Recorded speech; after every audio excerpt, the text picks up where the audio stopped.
freestyle. I don't know what's gonna come out, but I'll tell you right now, whatever comes out's my heart. Hey, what's up? It's your friendly neighborhood lie detector here, and had to get at you. Figure I'll just post this up. Doing school right now and everything, but man, I guess I'll be back on this violent tip. This whole Chicago violence thing. I watched this video by some dude named Casanova or whatever, and in the video he showed the video of several scenes. The one was from the Darien Albert on the south side of Chicago, and it's like thinking about it. How I can't judge whether or not your heart is moved like my heart's moved. You know what I mean? I can't judge whether or not you're on your face praying. And what are we praying for? Really, because people are gonna act up. They're just gonna do it. Situations gonna happen. If you're in a gang right now, things go down. You're just gonna act. What's gonna break that? I don't think there's anything that's gonna break that. What's gonna stop it? As long as people are focused and centered on themselves, as long as people are just about building up their lives, and trying to make a name for themselves, they don't care about nobody else.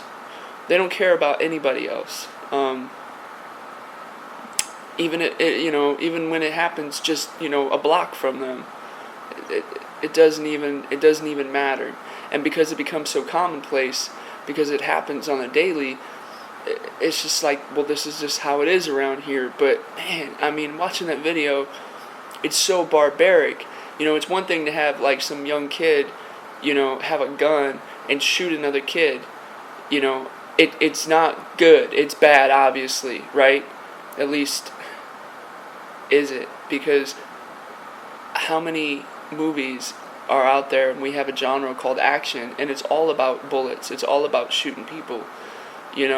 You watch movies like G.I. Joe, and you get disappointed because nobody really dies. I remember watching G.I. Joe when I was a kid, and it was like everybody's blasting back and forth, blasting, and no one ever really gets hit. It's crazy. But so you take a young man, and he's busting his gun at another young man or whatever, and and someone gets killed, and it makes it in the paper, 15-year-old, 16-year-old, but then the one that they really put, the focus on, little girl was shot and killed.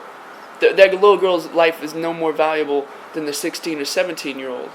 But somehow, if anything, if we can elicit some kind of emotion, some kind of, empathy or something like that, maybe someone might care that a baby dies other than a teenager dies. But, it just keeps going on. It just keeps going on. And so, watching the Darien Albert thing, the reason why it was so disturbing, is because it wasn't with a gun. It was with someone's bare hands. When I was working at Vision Quest, I remember there was one night where there was this one kid who just came into the camp, fresh off the street, whatever, and there's this other kid who was kind of holding it down. He was just kind of, whatever at the head. This is when they had teepees, and within like 10, 15 minutes of the kids showing up, they're knuckling, bang, bang, right? So,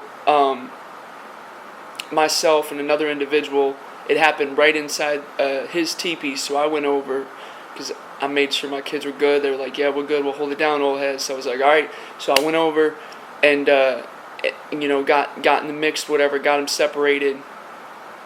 And then it spilled outside. Another staff showed up.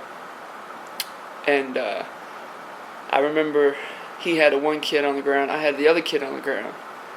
And I'm looking at this kid, and I'm looking in his eyes, and and he's just got hate, and he's got murder in his eyes, and he don't even know dude. He don't even know him, but something in him says that whatever position that I've got at this point now, Whatever status I have to maintain, and I will do that by any means necessary. And so, because we're locked up, I don't have any weapons, at least not right now at my disposal. All I have are these, is my fist. So I'm gonna use these. And I told him, I was like, look, man, it's over with. I was like, I told him straight up, look, you got murder in your eyes. You know? I was like, if you were out in the street right now, you'd be busting guns. But you can't, so you're here swinging your fist.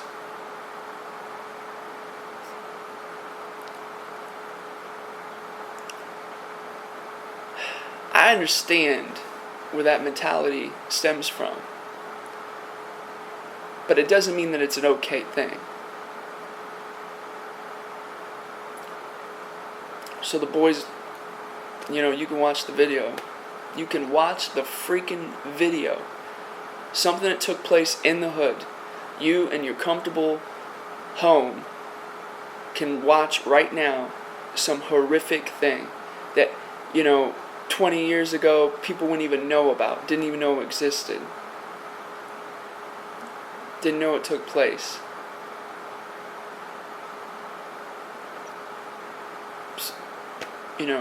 Why? As long as people ignore things, as long as people don't raise awareness, as long as kids get ignored, their needs get ignored. The street's there to hug a kid when no one's hugging them. Now, sometimes that hug comes in the form of gangs, comes in the form of drugs, comes in the form of other things that aren't positive. But it happens daily. And people are, well, it's on the parents. Well, obviously the parents don't care, or maybe they do, but it's these small, isolated things. Plus, to keep in mind, the media, like the news, they funnel that stuff. They don't tell you everything that goes on. I lived in Kansas City, and there was murders just barely, not even a block from where I lived. I look in the paper, they didn't even mention them. Obviously, they weren't that important. I don't understand. A murder's a murder. Somebody dies. And apparently some are more important to mention than others. It's a corrupted system. It's a broken system. We're a broken world. And I'm trying to get a perspective here, because I'm going to give you two camps. You got you have believers, okay, and then you have non-believers, okay? And I'm wondering, to you, where do you think we are? Like, do you feel like that we're just getting closer and closer to doomsday? Or do you feel like we're just getting closer and closer to utopia? I want to know. I want to know how you perceive the world, and how you filter the world, and how you understand the world, and how you see what you see.